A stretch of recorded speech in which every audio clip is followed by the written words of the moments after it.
여러분, 언약이라는 것을 맺어본 적이 있으신가요? 누군가와 약속을 하는 것, 언약이라고 부릅니다. 언약이라는 말을 조금 이렇게 생소하다면, 특별히 사업을 하거나 집을 구해본 사람들이 이 말과 가까운 것은 아마 계약이라는 단어일 겁니다. 여러분, 계약서에 도장을 함부로 찍으면 될까요? 안 될까요? 네, 안 돼요. 안 된다고 얘기합니다. 특별히 자영업하는 사장님들, 임대업을 하는 분들, 임대를 할 때 여러분 특약사항 잘 확인하고, 그쵸? 함부로 도장 찍으면 안 됩니다. 잘 확인하고 도장을 찍어야 됩니다. 왜 그렇습니까? 도장을 찍으면요, 너도 나도 이 일에 합의하였다고 보고 법적인 효력이 생기기 때문입니다. 임대차 계약을 맺었으면 다달이 계속해서 월세를 내야 되고, 월세를 안 내면 어떻게 되죠? 임대료에서 깎여 나갑니다. 임대료가 다 깎이면 그곳에서 나와야 하는 것이지요. 특약을 넣지 않으면 그런 일들이 일어납니다.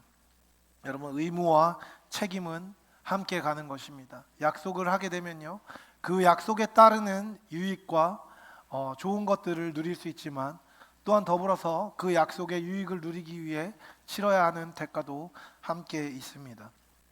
제가 요즘에 이제 결혼을 준비하는 지체들이나 연애를 하고 싶어하는 지체들에게 자주 하는 이야기가 있습니다. 여러분, 연인 관계는 특별한 관계입니다. 맞습니까? 아니야? 연애 안 하실 거예요? 연인 관계는 보통의 친구보다는 훨씬 더 특별하고 훨씬 더 친밀한 관계가 맞습니다. 하지만 여러분, 그것은 매우 특별하지만 실효적인 관계는 아닙니다. 왜냐하면 법적으로 서로를 구속할 수 있거나 언약 안에 서로 함께 묶여서 무언가를 약속한 관계는 아니기 때문입니다. 결혼을 하면, 특별히 그리스도인들에게 결혼은 언약에 묶이는 관계이고, 결혼을 하면은 달라집니다. 결혼하면 가족이 되는 것이죠. 가정을 이루어서, 언약을 이루어서 하나가 됩니다. 남자와 여자가 하나 되는 언약이 결혼이기 때문입니다. 반대로 여러분, 언약이 이루어지기 전까지는요, 남녀의 관계는 특별하고 아름다운 관계이지만 실효적으로는 아무런 관계도 아닙니다. 언약이 실행될 때에만 그 관계의 의미가 달라지는 것입니다. 이것이 기독교가 얘기하는 결혼에 대한 이야기입니다. 틈새로 광고를 하나만 더 하자면, 3월부터 그 연애 결혼 예습 학교를 진행할 예정입니다. 그래서 연애와 결혼에 관련된 내용들을 가지고 성경 공부를 이제 주일날 조금 해볼 예정인데요. 관심 있는 분들은 기도하면서, 특별히 형제를 원하는 자, 자매를 원하는 자들 기도하면서 함께 참여할 수 있으면 좋을 것 같습니다. 어쨌든 언약이 실행될 때 비로소 관계가 달라진다는 것을 우리는 기억해야 합니다. 제가 왜 이렇게 언약에 대해서 이야기를 계속해서 하냐면요, 오늘 우리가 함께 읽은 본문이 바로 그 중요한 언약 중에 하나인 십계명이기 때문입니다. 지난주에는 이제 좀 다른 설교를 했었고, 앞전에 6주 동안 출애굽기를 이야기했습니다. 하나님께서 이스라엘 백성을 언약 백성으로 삼으셔서 그들을 강권적으로 붙잡으셔서 10가지 재앙과 여러 가지를 거쳐서 이제는 강이 갈라지고 바다가 갈라지고 홍해를 건너 마라와 엘림에 이르는 기간까지를 이야기했었습니다. 그 기간은 한 3개월 정도 됩니다. 그 3개월의 여정을 지나면서 이스라엘 백성이 도착한 곳이 있었습니다. 그곳은 바로 시내산이었죠. 우리가 40년이라는 광야 세월을 이야기하기에 앞서서 이 시내산 기간이 있었다는 것을 많은 사람들이 생각보다 잘 알지 못합니다. 여러분, 시내산에서 이스라엘 백성들이 얼마나 있었게요? 1년을 있었습니다. 1년. 짧지 않은 시간이었죠. 이것은 그저 낭비되는 시간이 아니었습니다. 하나님께서 말씀하신 대로 하나님께서 모세를 보내신 증거가 입증되는 시간들이었기 때문입니다. 여러분, 사실 이 시내산에 이르기까지 모세는 하나님이 그들을 이끌어내라 라고 이야기하셨지만, 그 이후에 어떤 일을 하실지에 대한 구체적인 마스터 플랜이나 그들이 어떤 식으로 살아야 되는지에 대한 규칙을 갖고 있지 않았습니다. 모세 자신도 무슨 일이 여기서 일어나게 될지 상상도 하지 못하고 있는 상황이었습니다. 그래서 오늘 읽은 본문의 앞에 있는 19장 2절을 보면요, 이스라엘 백성이 시내산 앞에 도착하여 장막을 치는 장면이 그려집니다. 거기 이제 장막을 친 뒤에 모세가 시내산으로 올라갑니다. 그것을 본문은 모세가 하나님 앞에 올라갔다라고 표현합니다. 왜 하나님 앞에 올라갔다고 얘기했을까요? 모세가 산에 올라가자 하나님이 모세에게 어떤 중요한 말씀을 전해 주셨기 때문입니다. 이 말씀은요, 시내산에서 이스라엘 백성에게 일어날 모든 일들에 대한 하나님의 서론이라고 이야기할 수 있습니다. 또한 이것은요, 하나님께서 당신의 언약 백성을 당신의 나라로 초청하셔서 당신의 나라 백성으로 삼으시겠다는 개국 연설이라고도 이야기할 수 있습니다. 여러분, 시내산에서 보낸 기간이 제가 얼마나 된다고 방금 이야기했죠? 이것도 모르면 안 됩니다. 1년이에요. 1년. 그렇죠? 사실 이 기간에 해당하는 성경 본문이 오늘 본문인 출애굽기 19장뿐만 아니라 뒤에 나오는 성경들을 갖고 있습니다. 그래서 오늘 읽은 출애굽기 19장이 이 시내산에 있을 때 있었던 기록이고요. 더불어서 레위기 전체가 이 시내산에서 받은 말씀입니다. 또한 민수기 1장에서 10장까지가 이때 말씀이었죠. 죄송합니다. 목이 계속 안 좋네요. 그래서 총 59장이 이 1년 동안 기록되었습니다. 놀랍죠? 아무도 놀라지 않네요. 몰랐으니까 놀랍지 않네요. 59장. 와, 한번 해주세요. 59장. 네, 좋아요. 이렇게 1년의 기간을 성경은 중요한 비중을 가지고 다룹니다. 왜 그러겠어요? 정말 길고 중요한 문제이기 때문입니다. 여러분, 여기서요, 레위기와 민수기 1장부터 10장 그리고 출애굽기 19장을 비롯한 십계명까지 여러분 언약이 주어지는 겁니다. 아까 제가 얘기한 말로 치면 이스라엘 백성과 하나님 사이의 계약서가 바로 이 부분이라고 이야기할 수 있는 것입니다. 이제 언약으로 묶이는 언약 백성이 탄생됩니다. 이스라엘 백성은 여기 시내산에서 새롭게 공식적으로 하나님의 언약 백성임을 인정받고 하나님과의 언약을 체결하게 됩니다. 오늘날 교회에서 우리를 언약 백성이라고 부르면요, 조금 어색하게 느껴질지 모르겠습니다. 하지만 여러분, 이 개념은요, 우리 교회 안에 있는 사람들에게 매우 중요한 것입니다.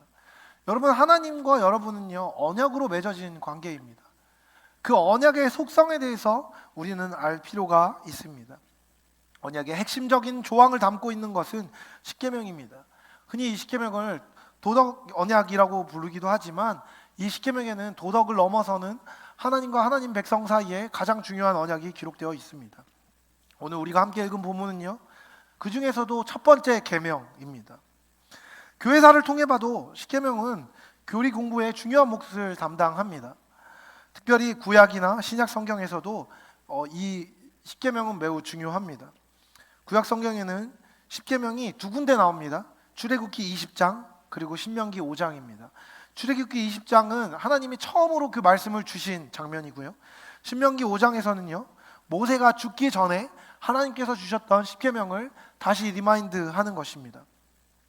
그리고 이 십계명이 요약된 조항으로는요, 레위기에도 같은 내용이 기록되어 있습니다. 여러분, 이 십계명이 선포되는 상황이요, 출애굽기 19장 16절에서 19절에 나오는데 꽤나 극적입니다. 제가 읽어드릴 테니까 한번 들어보시겠습니까?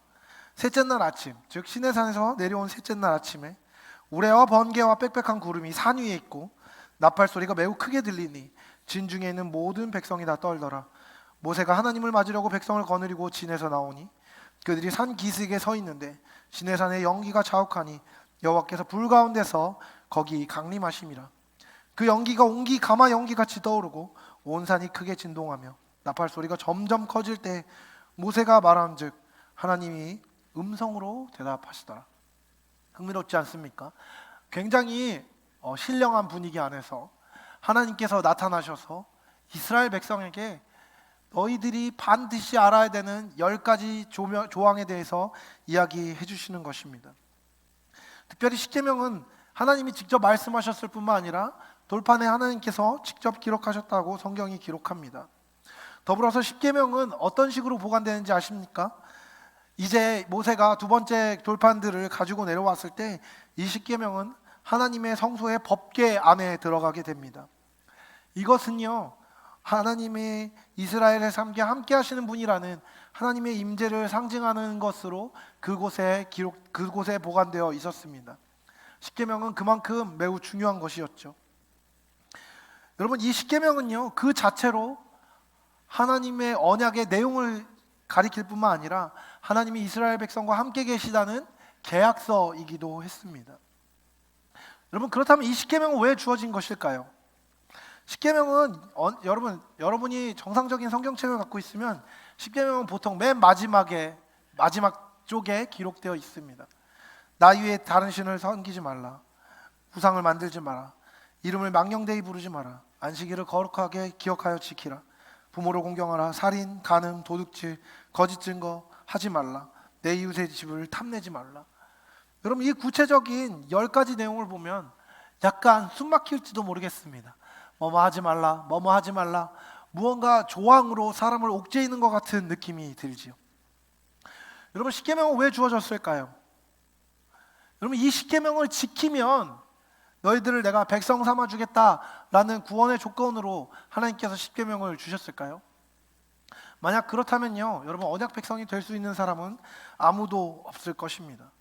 십계명은 구원의 조건으로 주어진 게 아닙니다. 이거를 잘하면 내가 너네들 구원해 주겠다라는 조건으로 하나님이 주신 게 아니라는 것입니다. 그게 아니라고 어떻게 말할 수 있을까요? 간단합니다. 여러분, 십계명이 주어진 그 시점을 보면 알 수 있어요. 여러분, 이스라엘 백성이 출애굽을 하기 전에 하나님이 십계명을 주셨나요? 아니면 하나님이 구원하셔서 당신의 백성으로 삼으신 다음에 십계명을 주셨나요? 모르겠어요? 여러분, 언제 줬어요? 홍해를 건너기 전이에요? 홍해를 건넌 후예요? 홍해를 건넌 후입니다. 여러분, 이들을 구원하신 뒤에 하나님이 계명을 주신 것이에요. 여러분, 여기서 답이 나오는 겁니다. 여러분, 구원의 조건으로 주어졌으면요, 하기 전에 이거 다 하면 내가 너네 구원해 줄게, 내가 너네 구해 줄게 라는 이야기가 될 겁니다. 하지만 이미 다 구원해낸 상태에서 하나님이 이 계명을 주신 것은요, 이것이 구원의 조건으로 주어진 게 아니라는 것입니다. 십계명은요, 구원받은 백성다운 삶이 어떤 것인지를 알려주시는 것입니다. 그 행위로 말미암은 구원이 아니에요. 여러분, 한국 교회 안에 기괴한 움직임이 가끔씩 보입니다. 행위로 구원을 받는다는 듯한 뉘앙스가 있는 것이죠. 이거 해야 구원받습니다. 이거 해야 구원받습니다. 이렇게 하지 않으면 지옥에 갈 것입니다. 여러분, 여기서 얘기하는 이렇게 하지 않으면이라고 얘기하는 것들 안에 만약에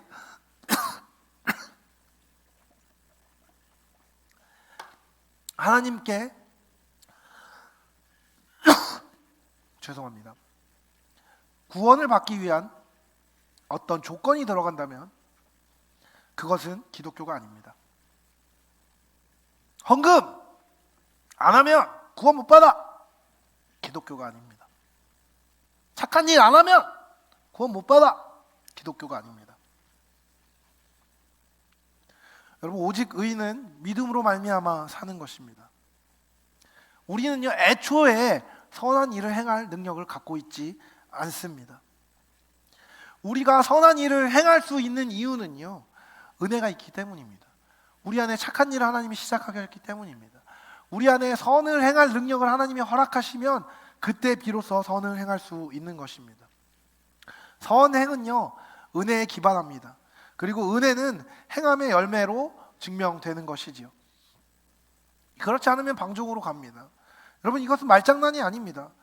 여러분, 야고보서 1장 25절은요, 자유롭게 하는 온전한 율법에 대해서 이야기합니다.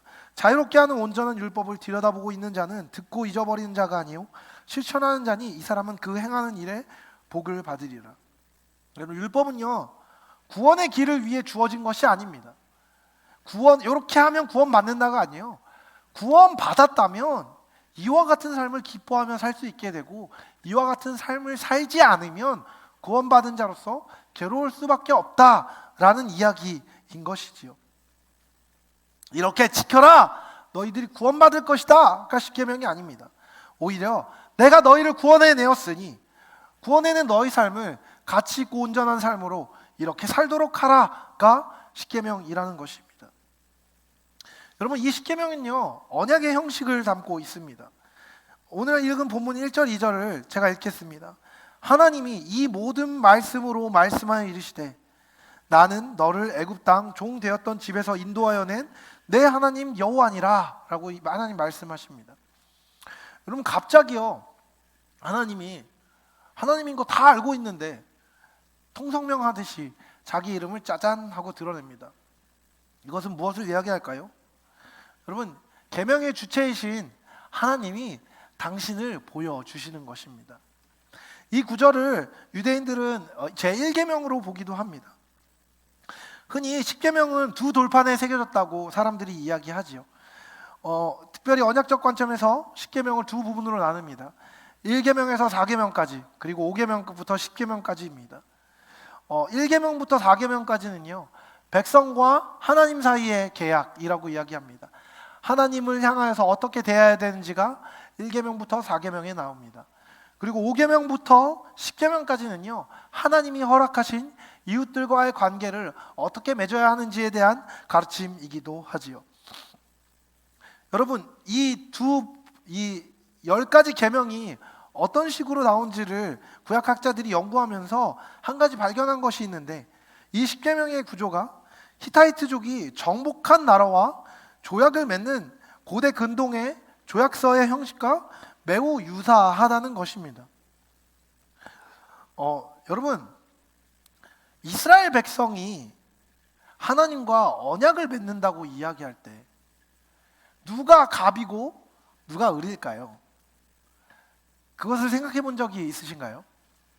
여러분, 우리가 흔히 임대차 계약 및 다양한 계약을 맺을 때 갑, 을을 어떻게 정하죠?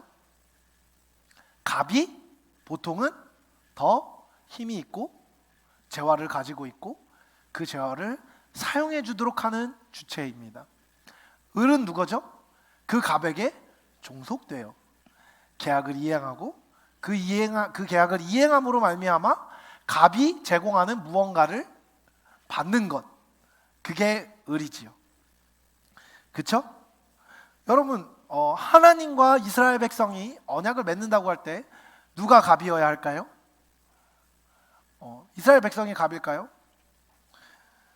여러분, 하나님이 이렇게 말씀하십니다. 나와 너라고 말이죠. 언약의 당사자가 누구예요? 나 그리고 너입니다. 너는 누구예요? 이스라엘 백성들이죠. 여러분, 나는 여호와, 너는 이스라엘 백성. 내가 한 일은 애굽 땅 종되었던 집에서 너희를 인도해낸 일이라고 먼저 계약서에 명시되고 있습니다. 여러분, 이것은 무엇을 의미합니까?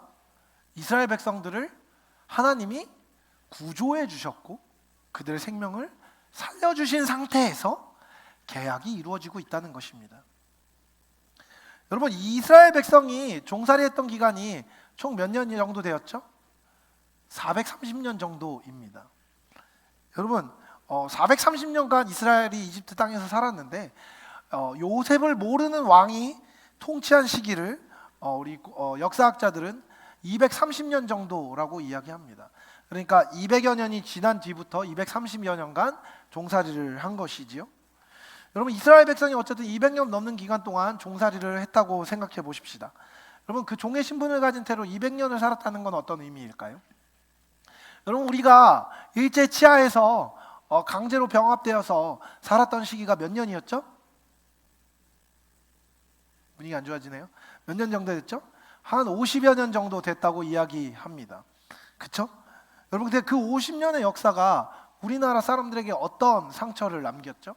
수많은 트라우마를 남겼습니다. 그렇죠? 그때 우리가 손해본 일을 생각하면 지금도 일본 사람들을 안 좋아하는 사람들이 아주 많이 있죠. 일본에 대한 국가적인 감정이 안 좋은 것은 너무 당연하고 자연스러운 일로 우리에게 받아들여집니다. 근데 여러분, 230년이라는 시간이 지났다는 것은 무엇을 의미할까요? 여러분, 사람들 안에 종이 아니었던 시기를 살았던 시기가 없었다는 것을 의미합니다. 그러니까 어떤 아이가 응애하고 태어나면 걔는 태어날 때부터 종이었고, 죽을 때 하고 죽어도 그때도 종인 겁니다. 그 종의 종된 시기가 몇 년씩 이어진 거예요? 230년. 그럼 몇 세대 정도 될까요? 여러분 그 당시에 아무리 장수해도 60년이라고 생각할 때 6, 4, 24, 4세대 정도가 여러분 그때 종살이를 하며 살았던 겁니다. 여러분 종살이라는 건 무엇을 의미합니까? 여러분 여기서 얘기하는 종은요 좋은 분위기에 집에서 대우를 받으면서 종살이를 하는 종이 아니었습니다. 인간 이하의 최후를 받던 상태였죠. 여러분 그들은 힘이 없었습니다. 먹을 것도 없었습니다. 여러분 종살이를 해서 열심히 노동을 하면 실전 압축 근육이 생겨가지고 힘이 빵빵하고 식스팩이 빡빡 갈라지는 그런 상태가 아니었다는 겁니다. 그들은 뼈 마른 상태였고 언제나 먹을 것이 부족했고 언제나 강제 노동에 시달려야 했고 아프든 건강하든 멀쩡하든 상관없이 계속해서 일을 해야 했습니다. 주 5일 노동 이런 거 없었습니다. 주 6일째 이런 거 없었습니다. 주 일주일을 내내 계속해서 일해야 되는 상황이었습니다. 인간 이하의 삶을 살고 있었던 상태였죠. 여러분 그런 사람들이 그와 같은 종살이에서 벗어날 수 있을 거라고 생각할 수 있었을까요? 아니요. 불가능합니다. 자체적으로는 절대로 그 상태를 벗어날 수 없는 비참한 상태에 그들은 있었습니다. 여러분 그들이 애굽을 탈출한다는 것은요 바랄 수조차 없는 사건이었습니다. 그런데 하나님께서 당신의 강대한 능력으로 이 백성들을 이끌어내십니다. 여러분 이 계약을 맺을 때 하나님은 철저한 갑이라고 이야기해도 과언이 아닌 것입니다. 여러분 제가 이 계약의 모양이 고대 근동의 히타이트족의 그것과 비슷하다고 설명드린 이유가 바로 여기 있습니다. 실제로 고대 근동의 깡패라고 불렸던 이 히타이트 민족들은요 근동에서 수많은 나라들을 치고 다녔고 실제로 많이 이겼습니다. 이들은 매우 흉포하고 강력한 군사 대국을 이루고 있었던 사람들입니다. 그래서 거기 갈 때마다 이겼어요. 그리고 이기고 나면 상대 왕을 굴복시켰습니다. 그래서 보통은 상대 왕을 죽여버리고 그 왕의 후계자인 누군가를 꼭두각시 왕으로 세워서 갑과 을의 계약을 맺는 겁니다. 그 계약을 맺을 때 했던 게 뭐냐면 짐승을 반으로 쪼개서 갈라놓고 그 가운데를 이 복속된 왕의 꼭두각시 왕이 지나도록 합니다. 이것은 무엇을 의미하냐면 이 언약을 어길 경우에 나도 이렇게 쪼개진 짐승처럼 쪼개질 것입니다 라는 약속을 행한다는 것입니다. 그 사이를 이제 걸어가서 히타이트의 왕 앞에 이르면 무릎을 꿇습니다. 그리고 그 왕이 명령하는 것을 따라서 복창하고 그 말들을 반드시 지키겠다고 약속합니다. 여기서 보통 요구받는 것들이 뭔지 아십니까? 너희 나라의 딸들을 나에게 주는 것입니다. 좋은 말로 하면 딸들인데 웬만한 여자들을 데리고 가서 성놀이개로 삼겠다고 이야기하는 것입니다. 너희가 농사를 지은 것에 8알을 나에게 달라고 얘기합니다. 그럼 8알이면 죽고 먹고 죽어도 없는 양입니다. 근데 그것을 주지 않으면 안 됩니다. 왜요? 주지 않는다고 얘기하면 죽이고 다른 왕을 세워서 데리고 올 것이기 때문입니다. 그리고 나서 전쟁이 일어나면 너희들이 데리고 있는 군사에 9알을 보내서 내 전쟁에 참여하게 하라라고 이야기합니다. 화살바지로 사용하겠다는 것이죠. 근데 거기서 노라고 얘기할 수 있을까요? 아니요, 노라고 얘기할 수 없었습니다. 왜요? 노라고 얘기하면 거기 있는 그 9알의 병사들을 다 죽여버리기 때문입니다. 그와 같은 악명고 높은 일들이 그 안에서 일어났습니다. 왜요? 그들이 승자였기 때문입니다. 여러분 그와 같은 언약의 구조가 오늘 십계명이 시작되는 그 구조인 것입니다. 하나님은 절대적인 갑인 입장에서 당신의 백성들을 이끌어내신 뒤에 이제 언약을 주시는 겁니다. 다른 말로 얘기하면 뭔지 아십니까? 이스라엘 백성들은 노라고 할 수 있는 어떠한 거리도 건덕지도 없었다는 것입니다. 여러분 그런 상황에서 하나님이 이스라엘 백성에게 요구하신 것이 무엇입니까? 바로 3절 말씀입니다. 여러분 3절 말씀을 우리가 한 목소리로 함께 읽어봤으면 좋겠습니다. 함께 읽겠습니다. 시작. 너는 나 외에는 다른 신들을 내게 두지 말라. 여러분 이 말씀이 어떻게 느껴지십니까? 여러분 하나님이 우리에게 기대하시는 것은요, 너와 나 사이에 다른 것이 있으면 안 된다는 것입니다. 여러분 왜 이런 계명을 주셨을까요? 그것을 알기 위해서는요, 우리는 출애굽의 목적을 알아야 됩니다. 출애굽기 29장 46절에서 하나님께서 이스라엘 백성에게 말씀하시며 이렇게 말씀하십니다. 이스라엘 백성들은 내가 그들의 하나님 여호와로서 그들 중에 거하려고 그들을 애굽 땅에서 인도하여 낸 줄을 알리라. 나는 그들의 하나님 여호와니라 라고 이야기합니다. 여러분 재밌지 않습니까? 하나님께서 그들에게 요구하신 것이 무엇입니까? 바로 그들 자신입니다. 그들과의 관계입니다.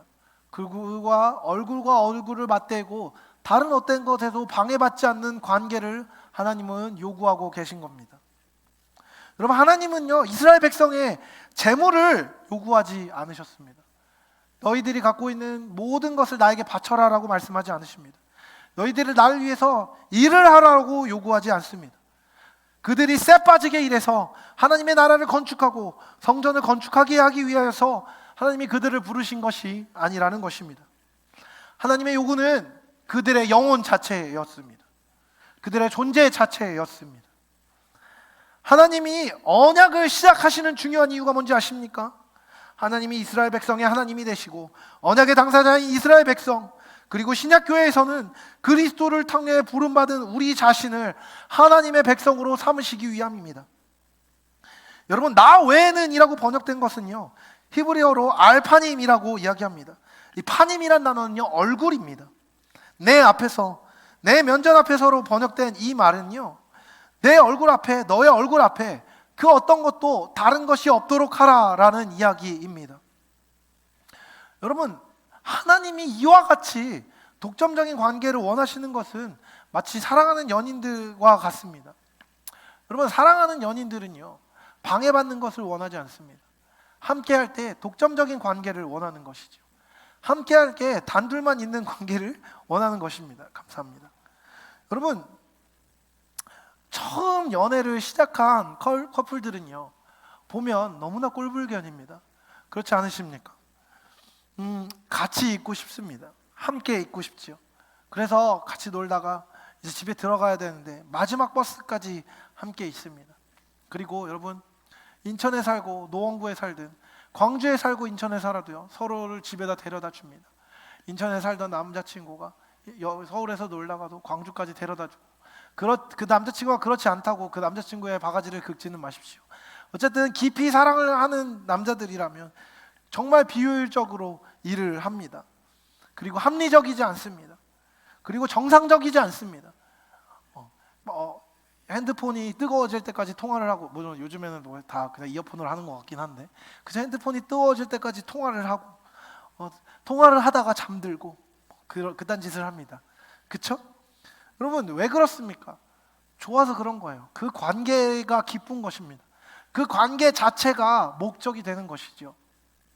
얼굴을 보고 싶어서 가는 겁니다. 왜요? 그 관계가 너무 좋기 때문입니다. 그 관계를 통해서 누리는 것 자체를 기뻐하기 때문입니다. 여러분 하나님은 그것을 요구하시는 것입니다. 너희들이 나와 함께 있기 원한다. 너희들과 나 사이에 다른 어떤 것도 없고 다만 이 관계 안에서 내가 너희에게 주는 것들을 너희가 누리기 원한다 라고 하나님이 말씀하십니다. 여러분 생각해 보십시오. 이스라엘 백성은 애굽 땅에서, 이집트 땅에서 노예가 되어 있었습니다. 그들은 어떤 힘도 없었습니다. 어떤 재화도 없었습니다. 어떤 능력도 없었습니다. 근데 어떤 존재가 와서 그들을 구원해 주었습니다. 그리고 그들을 계속해서 보호해 줍니다. 그들에게 계속해서 공급해 줍니다. 그들을 계속해서 사랑으로 안아줍니다. 그들의 실수를 만회해 주고 그들의 연약함을 바로잡아 주며 그들의 온전한 삶을 살 수 있도록 계속해서 공급하여 줍니다. 여러분 그런 존재가 있다면 독점적인 관계를 요구해야 되는 대상은 누구입니까? 여러분, 이스라엘 백성인 것이지요. 하나님, 제발 우리에게 좋은 것들을 주세요. 하나님과 함께하는 기쁨을 놓치지 않게 해주세요. 그 구원의 기쁨을 회복시켜 주시고 놓치지 않게 해주세요. 하나님, 우리를 보호해 주시는 것을 포기하지 말아주세요 라고 부탁해야 되는 존재가 누구입니까? 사실은 이스라엘 백성입니다. 이스라엘 족속이 요구해야 되는 것입니다. 근데 여러분, 이 가불관계에서 하나님이 요청하시는 것은 무엇입니까? 너와 나 사이에 아무것도 잊지 말라고 얘기하시는 것입니다. 하나님이 요청하시고 하나님이 그것을 제일 중요한 계명으로 주십니다. 너와 나의 계명 안에, 너와 나의 약속 안에는 이게 제일 중요해. 이게 첫 번째야. 너와 나 사이에는 다른 게 있으면 안 돼. 하나님 말씀하시는 것이죠. 여러분, 하나님은요 계속해서 우리에게 가까이 오기 원하십니다. 하나님은 우리와 함께하기 원하십니다. 하나님의 마음을 알려주기 원하십니다. 또한 하나님의 능력을 보여주기 원하십니다. 하나님의 속성을 여러분이 누리게 하기를 원하십니다. 사랑하면 더 가까이 가기 원하고 더 알기 원하는 것이죠. 더 주기 원하는 것이죠. 더 알려주기 원하는 것입니다. 여러분, 사랑하는 사람이 나에 대해서 모르면 어떤 마음이 들까요? 그래, 넌 이해가 좀 부족하구나, 괜찮아 라고 이야기하나요? 아니요. 몰라주면 섭섭합니다. 알아줬으면 좋겠습니다. 들어주기 원합니다. 그리고 더 좋은 것을 주기 원합니다. 더 좋은 것들이 내가 사랑하는 사람이 누리기 원하는 것이죠. 하나님은 우리를 사랑하십니다. 여러분, 사랑하는 사람들끼리 싸울 때 남자와 여자 중에 누가 더 상처받을까요? 여자들이 섬세하니까 상처받는다고 얘기합니다. 남자들의 순정이 있기 때문에 남자들이 더 상처를 받을 거라고 이야기합니다. 여러분, 근데 그거 아십니까? 남자가 더 상처를 받거나 여자를 더 상처받는 게 아닙니다. 사랑에서 싸우면요, 보통은요 더 사랑하는 사람이 더 많이 상처를 받습니다. 실제로요, 더 사랑하는 존재가 그 관계가 깨어짐을 더 못 견뎌하고 그 관계가 깨어진 것을 더 가슴 아파합니다. 여러분, 하나님과 나 사이가 깨어지면요 더 아파하는 것은 누구입니까? 하나님이신 것이죠. 하나님이 여러분을 사랑하시기 때문에 하나님은 여러분에게, 우리에게 독점적인 관계를 요구하십니다. 하나님은 이 깨어진 관계의 책임이 심지어 하나님께 있지 않고 우리에게 있었음에도 불구하고 하나님이 먼저 우리에게 다가오셨습니다. 하나님은 상처를 회복하기 원하셨습니다. 그래서 하나님은 비상식적인 방법을 사용하십니다. 그 비상식적인 행동의 끝이 무엇입니까? 예수를 주심입니다. 당신의 아들이시며 당신 자신이 오셔서 당신의 생명을 주시는 것입니다. 하나님은 우리를 그만큼 사랑하십니다. 지금 우리 중 누가 하나님이 나를 원하시는 만큼 하나님을 원하고 있습니까? 여러분, 예레미야서 2장 2절에 보면 하나님께서 이스라엘 백성이 계속해서 그 언약을 주고 공급하고 있음에도 불구하고 방황하는 것을 보고 이렇게 말씀하십니다. 가서 예루살렘 거민의 귀에 외쳐 말할지니라. 여호와께서 이같이 말씀하시기를, 내 소년의 때의 우위와 내 결혼 때의 사랑, 곧 씨 뿌리지 못하는 땅 광야에서 어떻게 나를 쫓았음을 내가 너를 위하여 기도하느라. 여러분, 하나님은요 광야 같은 땅에서 이스라엘 백성이 하나님을 쫓았던 때를 기뻐하셨다고 이야기합니다. 여러분, 근데 잘 생각해보면요 그때는 그렇게 유쾌한 시간이 아니었습니다. 이스라엘 백성들은 고생했을 뿐만 아니라 무슨 일이 있을 때마다 하나님께 원망했습니다. 하나님께 불평했습니다. 고난이 있을 때마다 하나님이 해결해 주시지 않는다고 원망했습니다. 그런데요, 하나님은요 그럼에도 불구하고 죽이 되든 밥이 되든 어쨌든 너희들이 나와 함께 있었던 그때가 좋았다고 말씀하고 계십니다. 여러분, 이 예레미야서에는요 예수님, 하나님께서 너희와 나의 관계가 좋았던 그때가 좋았다라는 말씀을 하십니다. 선지자에서 보면 사랑은 모두 시제가 과거입니다.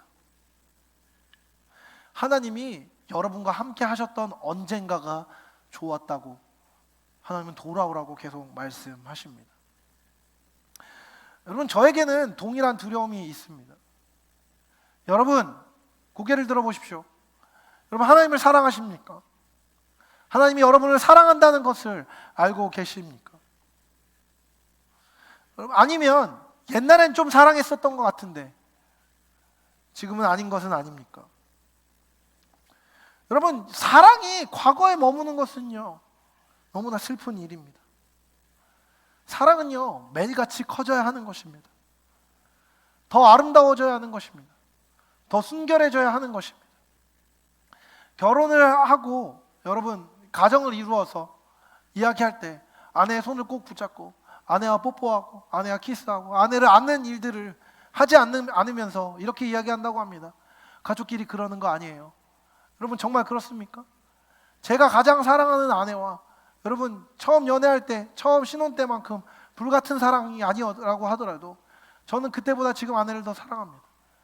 그때보다 더 많이 알기 원하고 그때보다 더 많이 삶이 연결되어서 함께 하기를 원합니다. 여러분 만약에 옛날에 좋았지 지금은 안 돼, 지금은 어려워, 지금은 좀 우리 서로 예의를 지키면서 살면 좋겠어요, 이런 부부의 관계가 된다면 여러분 그것은 슬픈 관계입니다. 여러분 하나님은요 옛날에 나하고 친했던 오빠가 아닙니다. 하나님은요 옛날에 나와 함께했던 그런 언니가 아닙니다. 하나님은 지금도 나와 함께하기 원하시는 우리의 아버지 되시고 우리의 최고의 사랑이 되실 만한 분이십니다. 여러분 우리는 너무나 많은 것에 익숙해집니다. 그래서 그것들을 과거로 내려놓지요. 이전에는 기도할 대상이 없어서 헤매이고 있었는데 이제는 기도할 만한 당연한 대상이 있음에도 기도하지 않습니다. 만나를 주시고 매출하기를 주시고 나에게 사랑할 만한 사람들을 주시고 동역할 만한 동역자를 주시고 함께 예배할 공동체를 주시는 것들이 이제는 익숙해집니다. 지겨워집니다. 당연해집니다. 마땅해집니다. 제가 가장 두려운 것은 그것입니다. 제가 청년들과 제가 성도들과 함께 신앙생활을 하면서 이쯤 했으면 됐다라고 생각하게 되는 것이 두렵습니다. 이쯤 했으면 그래도 열심히 했지 뭐 이제 모르겠다 알아서 해라 이렇게 제가 내버려 두게 될까 봐 두렵습니다. 제가 여러분을 더 사랑하지 못할까 봐 두려운 것이죠. 제가 하나님을 더 사랑하지 못할까 봐 두려운 것이죠. 하나님으로부터 오는 은혜가 더 작아질까 봐 두려운 것이죠. 여러분은 어떻습니까? 여러분은 존재의 정체성을 어디서 찾습니까? 여러분의 전체의 정체성은 여러분으로부터 말미암습니까? 아니면 여러분에게 가장 큰 사랑을 주시고 여러분의 삶을 붙들어 주시는 하나님께 있습니까? 여러분은 여러분을 주인으로 삼고 있습니까? 아니면 하나님을 주인으로 삼고 있습니까?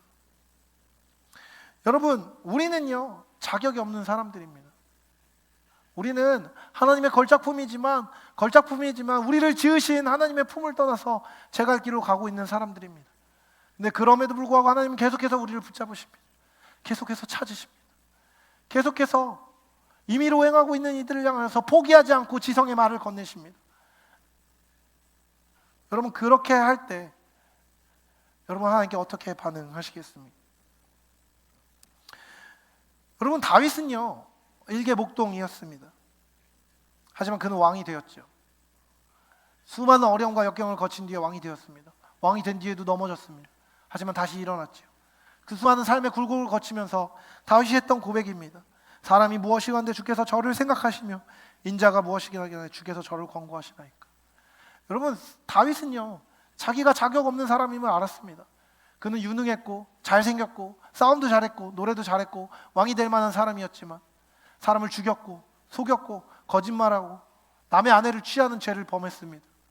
수많은 죄와 수많은 선이 섞여져 있는 그의 삶 안에서 그는 자기가 자격 없는 사람임을 고백할 수밖에 없었습니다. 하지만 그 고백 위에 더해진 것이 무엇인지 아십니까? 그런 자기를 하나님이 계속해서 돌보신다는 것입니다. 받을 수 없는 축복을 계속해서 받고 다윗의 집에 영구한 귀와 권세를 약속하셨을 때 다윗은 자만하지 않고 하나님의 은혜를 계속해서 감사합니다. 자기 스스로의 자격 없음을 고백하고 하나님이 나를 생각해 주신 덕에 내가 여기까지 왔다고 고백하였습니다. 그리고 그런 고백을 한 다윗의 삶을 하나님은 그의 삶의 굴곡과 모든 역경과 죄와 허물을 보셨음에도 불구하고 그것을 당신께서 직접 나서셔서 해결해 주시고 직접 나서셔서 메꿔 주시고 직접 나서셔서 힘을 더하여 주십니다. 여러분 하나님이 여러분에게 요구하시는 것은 그것입니다. 하나님께 모든 재화가 있습니다. 여러분이 하나님께 어떤 재화를 더해 드려야 되는 것은 아닙니다. 여러분이 하나님을 위해서 무엇을 하고, 하나님을 위해서 돈을 많이 내서 교회를 짓고, 하나님을 위해서 돈을 많이 내서 착한 일을 하는 것을 하나님이 기대하시는 것이 아닙니다. 하나님은 먼저 여러분과의 독점적인 관계를 원하십니다. 하나님은 여러분과의 기쁜 관계를 원하십니다. 깊은 관계를 원하십니다. 하나님의 사랑을, 하나님의 의를, 하나님의 선을 여러분의 삶에 부어주셔서 여러분의 삶에 하나님이 얼마나 아름다운 분이시고 그 하나님과 동행하는 삶이 다른 어떤 것을 추구하는 것보다 훨씬 기쁜 삶임을 알려주기 원하시는 것입니다. 자격 없는 우리에게 하나님은 그것을 주십니다. 여러분, 제 삶을 돌아볼 때에도요, 동일합니다. 예, 저는 꽤나 잘난 부분도 있었습니다. 잘하는 것도 많았습니다. 근데 연약한 부분도 많았습니다. 죄도 많았고요, 허물도 많았고요, 욕심도 많았고요. 누가 진짜로 보면 저게 목사가 맞냐라고 생각할 만한 수많은 악행들이 저의 마음 가운데 있습니다. 나 같은 사람이 어떻게 구원받았는지 모르겠는 순간들도 너무나 많고요, 나 같은 사람이 어떻게 기회를 받았는지 알 수 없는 순간들도 많이 있습니다. 그럼에도 불구하고 하나님은 저를 충성되이 여기시고 선하다고 여기셔서 이렇게 수많은 사람들을 목양하고 함께 사랑할 수 있는 목양의 자리로 저를 불러주셨습니다.